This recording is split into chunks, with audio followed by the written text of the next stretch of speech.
Antes de analizar el servicio de espionaje del Mossad, hagamos un poco de inteligencia nosotros, sumando conocimientos, pero sobre todo estos conocimientos relacionándolos entre sí. Debemos relacionarlos para hacer una labor realmente inteligente, no nada más acumular conocimientos. De nada sirven, y menos sirven si no los compartimos. En esta charla voy a saludar afectuosamente, entre otras personas que no pudimos identificar. Nos escriben de República Dominicana, de Santa Fe, Argentina. Nos escribe Mario Estrada, nos escribe Luis Alonso Figueroa de Honduras, nos escriben de Chile, nos escribe nuestro amigo Fernando Cebuane, nos escribe Hilario de Tlaxcala, México, nos escriben de Mission, Texas, de Francia, Colombia, Chicago, Irapuato, Guanajuato, Buenos Aires, Bellas Flores, Colombia, Valle del Cauca, Neuquén, Argentina, Managua, Nicaragua, nos escribe Wilson Aguilar, de Lobos, Argentina, de Chile, Ciudad de México, Guayaquil, Quisqueya la Bella, Texas, de Texas nos escribe un regiomontano. Nos escribe Roberto Carlos, Guayaquil, Ecuador, nos escriben del estado de Guerrero, de Tijuana, escribe mi sobrino Javier, saludos afectuosos. Escriben de Puebla, México, nos escribe Maldonado, Uruguay, nos escriben de Irapuato, que fue el primero en comentar, nos escribió Roberto Mendoza. Para analizar, repito, los servicios de inteligencia, nosotros debemos hacer una labor de inteligencia también. He hablado del libro de Sun Tzu. Y en ese libro, El arte de la guerra, él trata un tema importante acerca de los espías. Y sobre todo, cómo se elige un verdadero y buen espía. Nos habla del espionaje doble. Un doble espía que hace una doble labor. Y cómo han engañado gobiernos, sobre todo las mujeres. En el mismo linaje de Jesús aparecen dos prostitutas. Una de ellas, Rahab, la espía que utilizaron, presumiblemente, los hebreos. Por eso Jesús dice, o ponen en su boca, después vamos a poder analizar y comprender absolutamente todas esas frases aparentemente o no aparentemente incomprensibles de la Biblia. Incomprensible que pongan esas palabras en boca de Jesús, a menos que éste haya sido de verdad un militar, un Mesías judío, no el Mesías romano que nos entrega Pablo. En esas frases que le ponen a Jesús, habla de estos espías. Dice, las prostitutas y los publicanos llegarán primero al reino de los cielos. Las prostitutas y los publicanos. Las prostitutas se refiere a mujeres espías, las que hacen esa labor de espionaje, sin importar cómo logren extraer la información, pero están al servicio de una causa. Los publicanos eran militares de muy alto rango, que manejaban fortunas Ya tratamos ese tema ampliamente antes. Incluso por lo menos 2 publicanos llegaron a ser emperadores de Roma. Para que nos demos una idea de lo que era ser un publicano. No es cualquier recaudador de impuestos. Hagamos una remembranza, no está por demás, espero que tengan un poco de paciencia. ¿Cómo va evolucionando el conocimiento? La inteligencia humana adquiere ciertos conocimientos que tenían muy limitados en un principio los seres humanos y pasan por una etapa que se conoce como animismo. Todas las cosas tienen un alma. Un alma. Y desde luego los grandes fenómenos de la naturaleza deberían tener un alma enorme. De ahí surgen todos los mitos, leyendas que se van transmitiendo de boca a boca. Deberían tener un alma gigante en los grandes eventos. Enorme, poderosa. Por eso los dioses siempre están relacionados con fenómenos de la naturaleza. La lluvia y su contraparte, la sequía, la oscuridad y la luz. Una manifestación de la naturaleza que impresiona hoy, sobre todo a nuestros perros. Los truenos, el rayo, que emergiendo de la lluvia, llegaba a causar y llega a causar enormes incendios. El rayo, los dioses, desde luego, espíritus poderosos, inexplicables, invencibles. El trueno venía siendo la voz de Dios o de los dioses. Desde luego, un mundo asombroso para el ser humano hasta hoy viene siendo el mar. A los ríos se les llegó a considerar dioses también. Estamos hablando de fenómenos de la naturaleza. Y el hombre apenas empieza a razonar acerca o intentar razonar acerca de estos fenómenos. El río Nilo, un dios para los egipcios ignorantes, o sea, el pueblo egipcio. Cuando aparece la escritura, todos estos mitos, todas las tradiciones de los pueblos se van escribiendo, se van plasmando, su teogonía, que es el primer intento para razonar en los fenómenos naturales. La naturaleza interactúa con la humanidad, pero ya lo ponen por escrito. Y aquel que sabe leer y escribir, saca su pergamino en una plaza, lo lee a los demás, los asombra y desde luego les quita su dinerito. Esos relatos primitivos son, para hoy, para nosotros, infantiles. Algunos groseramente infantiles. Todo eso debemos superarlo, ya cambiar nuestro tema, ya ir más adelante. Los dioses cohabitando con mujeres. En la teogonía eso aparece, dioses cohabitando, embarazando a las mujeres.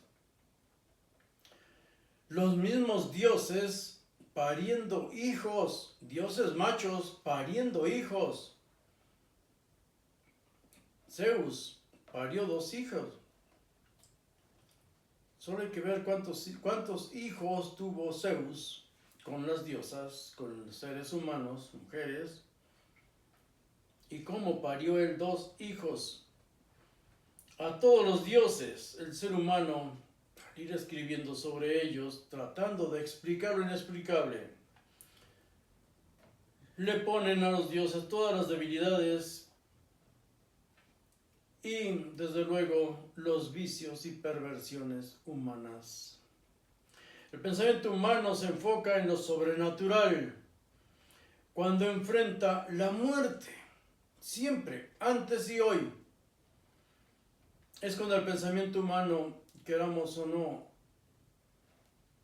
va a haber un chispazo o un verdadero drama en nuestros cerebros y nuestro corazón si enfrentamos la muerte. Y por eso, en las guerras, los gobernantes, cuando no podían llegar a un acuerdo, sobre todo el rey Ramsés II, el rey egipcio, Ramsés II, cuando no llegó a unos acuerdos de paz con Muwatalli, concluyó que hablen los dioses. Era hora de que los dioses hablaran. Porque en tiempos de guerra no se habla de otra cosa más que de dolor, de hambre y muerte. Y todos los seres humanos, prácticamente todos, tenemos, así lo neguemos, miedo a la muerte. Los escribas, los poseedores del conocimiento de la palabra escrita, ya se había inventado la escritura, ya todo se empezaba a razonar. Uno escribía una cosa, otro otra. Los reyes, los gobernantes, se allegaban a los más sabios, a los más inteligentes. El escriba no solo escribía y tomaba nota, no eran secretarios. Surgen los metatrones, los que están atrás del trono. Metatrón no es la tontera que nos presentan algunos colegas youtubers. Metatrón, meta, está atrás del trono. Ellos eran, en su gran mayoría, sacerdotes. Y los egipcios como ningún otro. Ellos de verdad tenían una carrera profesional, los escribas. Ellos son los encargados de poner a los dioses al servicio de sus reyes. Son sus consejeros. Se ponen de acuerdo, lo aconsejan, de pronto se rebelan. De pronto hay guerras entre ellos. De pronto hay que exterminarlos, eliminarlos. O logran cambiar a los reyes. Surgen los ritos oficiales. El soberano ofrece sacrificios a los dioses. Un sacrificio para poder consultarlos. ¿Y cómo? Entonces a los dioses, aquellas manifestaciones de la naturaleza o de las estrellas, los dioses del cielo, hay que representarlos en forma de aves y animales. Cada dios se le significaba con un ave o o sea, las hembras sobre todo, con un ave o con algún animal. Y el rito era que había que partir a esa ave o a ese animal enorme para analizar sus entrañas. No era únicamente para que el pueblo lo viera.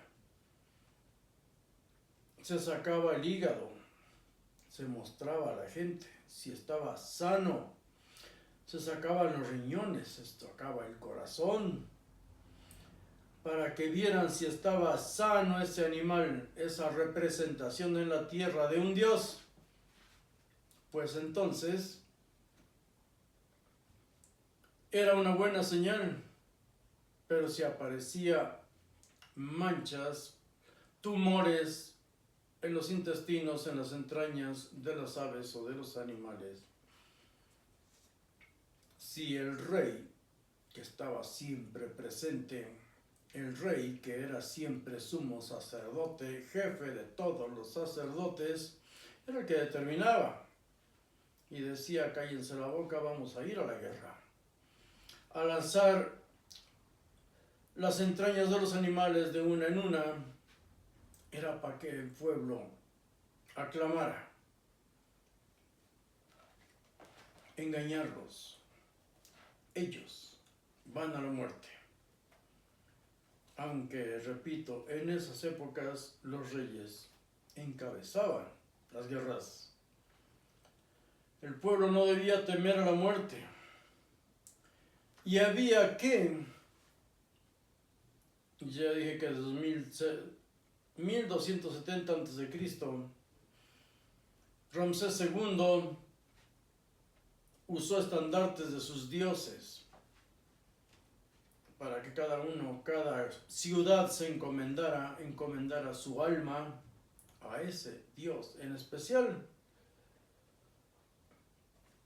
Ese Dios, el suyo, era el bueno. Los otros eran falsos. Y los del enemigo eran unos demonios.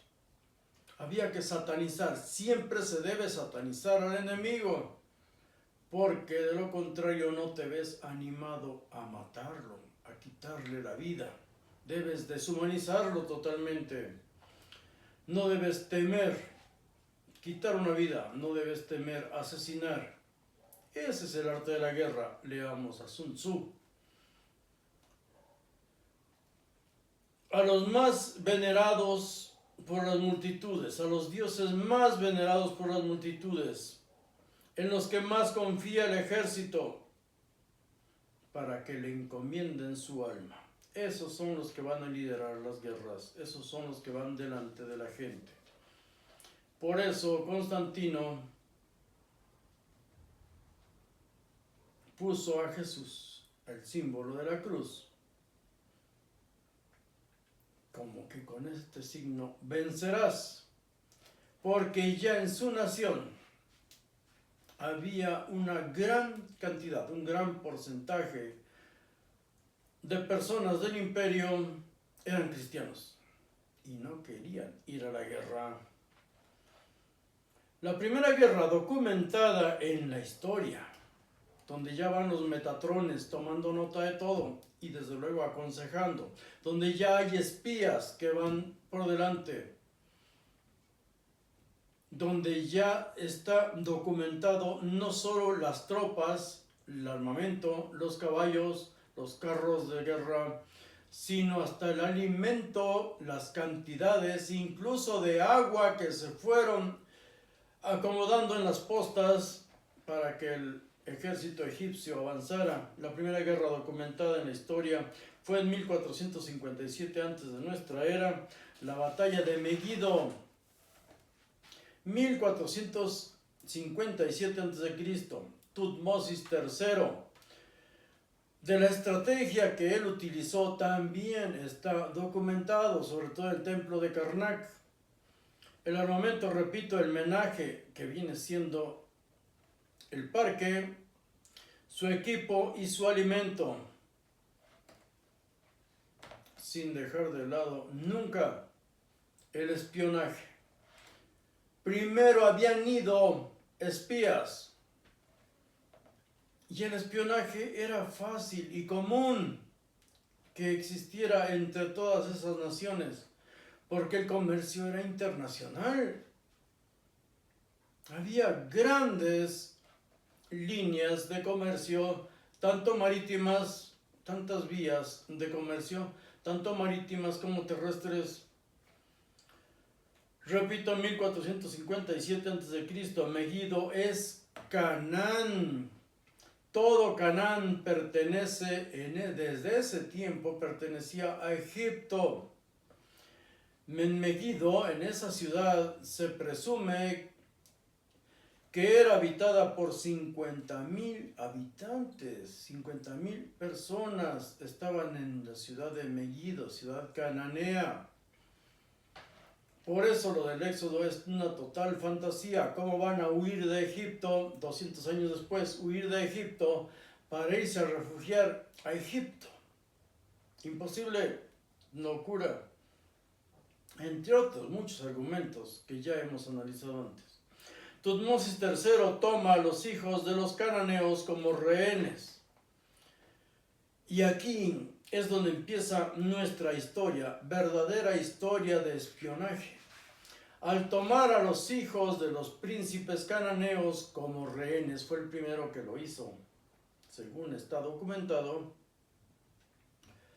para educarlos en su palacio. Si los consideraban en un momento determinado aptos, eran enviados a sus lugares de origen para gobernar, desde luego, bajo las órdenes del rey, siempre al servicio del rey. Pero, disculpen, hace demasiada calor aquí. Pero no todos los príncipes, no todas las princesas pensaban y sentían igual. No todas, por más que fueran educados en una cultura diferente, olvidaban sus orígenes. Y ahí empieza el odio, el resentimiento, las rebeliones. Y se convertían en espías. Los metatrones, los escribas, ellos creaban o manipulaban la historia, magnificándola a favor de sus soberanos. Los metatrones, repito, eran los escribas y consejeros. Repito, la mayoría eran sacerdotes egipcios que recibían una educación sistemática desde niños. Y no todos, no cualquiera, eran elegidos. En la batalla de Kadesh de 1274, no la ganó Ramsés II. La ganaron los escribas. La batalla en sí no la ganó Ramsés II, tampoco la perdió. No fue vencedor Muwatalli. Cada gobierno, cada reino se regresó a su lugar, se respetaron los límites, puede decirse que quedó técnicamente en un empate. No ganó ninguno, pero todos, ambos ejércitos, ambos reyes se proclamaron vencedores. Quien tenía mejores escritores era el egipcio. Y en el templo de Karnak y en otros, plasmaron, no solo en pergaminos, no solo en papiros, pero plasmaron las hazañas de Ramsés II. Él no ganó, sus escribas lo pusieron como vencedor. Vence a los hititas, supuestamente. Por eso se dice que la pluma, la palabra de los dioses, es como una espada de doble filo.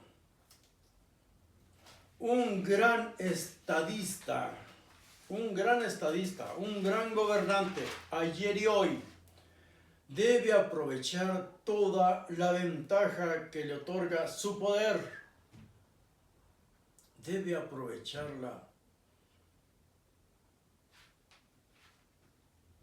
Es político, es gobernante.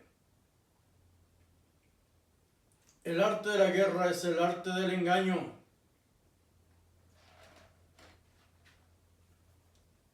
Hoy vemos cómo en México la reacción de nuestra presidenta, le hacen falta consejeros, buenos consejeros. Reacciona, habla demasiado pronto, debe ser como Putin. Sonreír y callar. Si este salvaje Donald Trump se ofrece a atacar a los terroristas, los que ya han matado a más de 500,000 de personas aquí en México, más de 200,000 desaparecidos, muchos comerciantes, empresarios, viven o vivimos en el terror. Y un salvaje ofrece hacer el trabajo sucio, que lo haga. Que lo haga. Ya no se necesita invadir países con ejércitos. Hoy la tecnología lo hace todo. Y por eso, lo prometo, más adelante vamos a hablar del Mossad. No tienen que ir a ningún lado. No tienen que invadir con ejércitos. y sobre todo los judíos, y nuestra presidenta es de origen judío, todos los judíos tienen una doble nacionalidad. Nacen en cualquier país del mundo. No hay que importarlos. Hay judíos mexicanos. Y muchos de ellos trabajan, desde luego, para el Mossad. Pero repito, eso lo vamos a ver más adelante. Hay que aprovechar la palabra, las palabras. Ser un gran estadista. Buscar el bien de tu pueblo. Y si otro te hace el trabajo sucio, que lo haga. Que venga y lo haga. No va a venir. No necesita venir. Solo dar la orden. Y esto es bíblico. Esto es bíblico. No vas contra la religión. No vas contra la Biblia. En el video anterior les puse el enlace de cómo Donald Trump se puso a vender Biblias para magnificar su ataque que sufrió él, con una Biblia nueva, por lo menos la pasta, una Biblia americana, la bandera americana está ahí, los símbolos americanos están ahí. La vende un Mesías, Donald Trump, que hoy, el día de hoy que subo este video, comparto con ustedes, es oficialmente por escrito designado como el príncipe de la paz, o merecedor al premio Nobel de la Paz según Netanyahu. Hoy se lo dijo y se lo puso por escrito, se lo entregó. Tú eres nuestro príncipe de la paz, tú eres el merecedor del premio Nobel de la Paz. Eso va a aparecer aquí, ustedes lo van a ver. Pero ver a Donald Trump vendiendo sus Biblias, me parece que en $60, o de 60 a 600, según se dejara el cliente, lo podemos ver en el video que compartí al pie de la descripción del video 236. En la Biblia, ¿qué encontramos acerca de todo esto? De cómo la palabra de Dios y la palabra de todo gobernante debe ser el arte del engaño, una espada de doble filo. En Isaías 49:2 dice: ha hecho mi boca como espada afilada, la prédica es para la muerte. Eso predicaba Jesús. En Isaías 55:11: así será mi palabra que sale de mi boca. No volverá a mí vacía sin haber realizado lo que deseo y logrado el propósito para el cual la envié. En Jeremías 23:29 dice: no es mi palabra como fuego, declara el Señor, mi palabra es como fuego, declara el Señor, y como martillo que despedaza la roca. En Salmos 149:6 dice: sean los lores de Dios en su boca, y una espada de 2 filos en su mano. El arte del engaño, la política, el arte de la guerra. En Apocalipsis 1:16, en su mano derecha tenía 7 estrellas y de su boca salía una aguda espada de 2 filos. ¿De quién? Jesucito.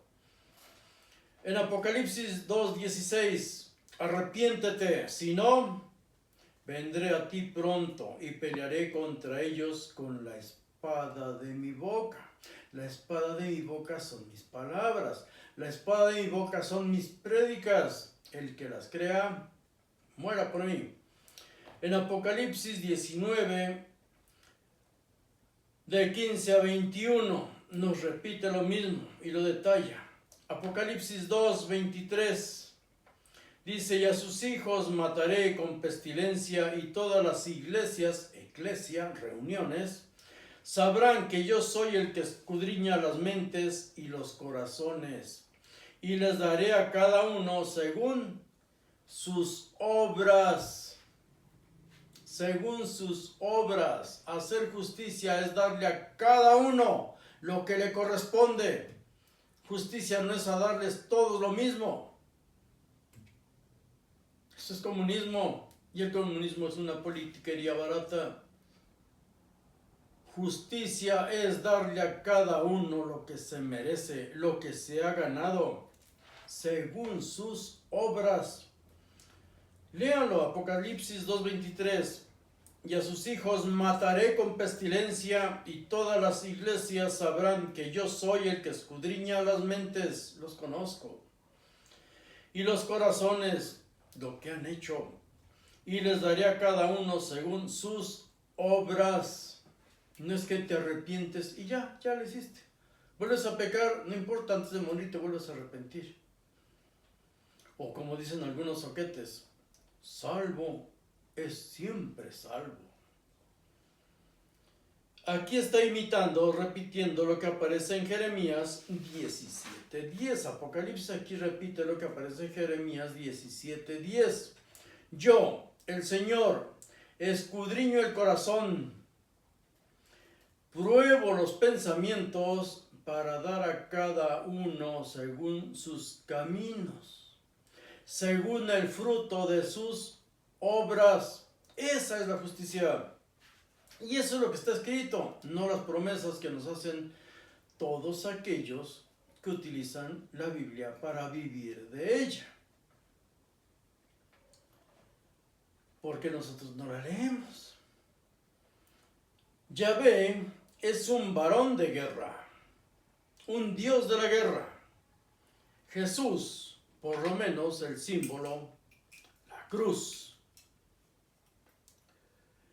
es un símbolo de la guerra.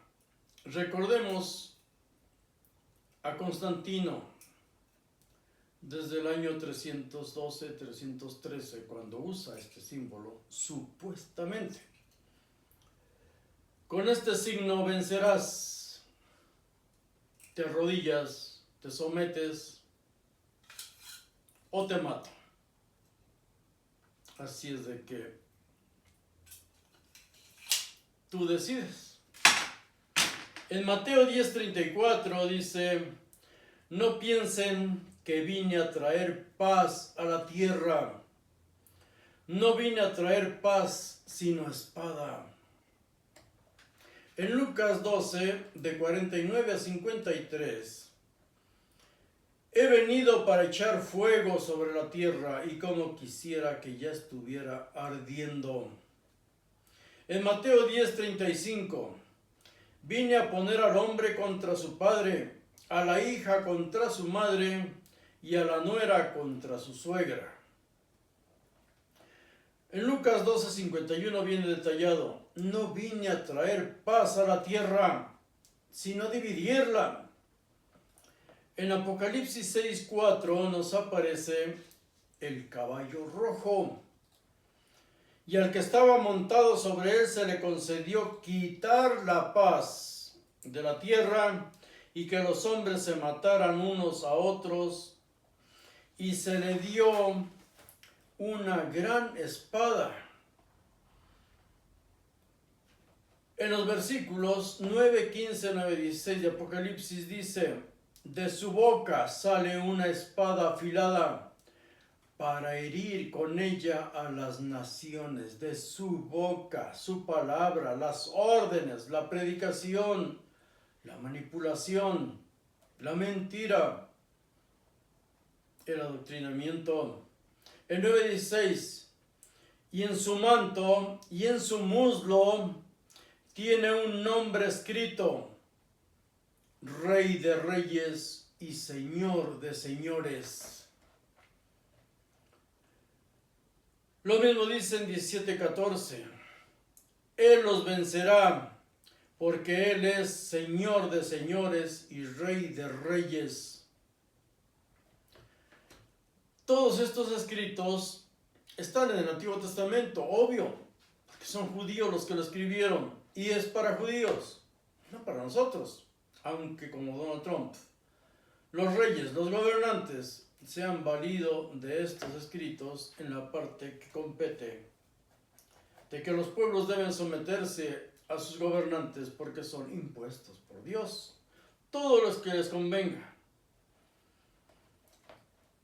Pablo escribe, 1 Timoteo 6:15, si no fue él, fueron sus seguidores, sus discípulos, pero mucho antes, por lo menos una generación antes de que se escribieran los demás libros. Dice Pablo, el único gobernante, el Rey de Reyes y Señor de Señores. Yahvé y Jesús. Yahvé y Jesús. Ellos son dioses para reyes y gobernantes. Ellos los usan, los gobernantes a los dioses.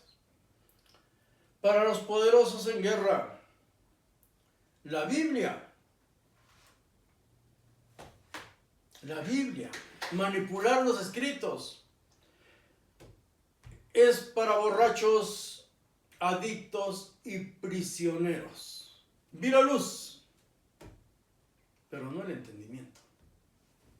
Para que vayan por el mundo engañando y viviendo de los pueblos. Y desde luego, entregando víctimas a los gobernantes. Todas estas lacras graduadas de las prisiones, graduadas de los centros de rehabilitación para drogas y alcohol, todos ellos trabajan a fin de cuentas para seguir idiotizando a la gente, manipulándola y esclavizándosela, entregándosela como esclavo a los gobernantes.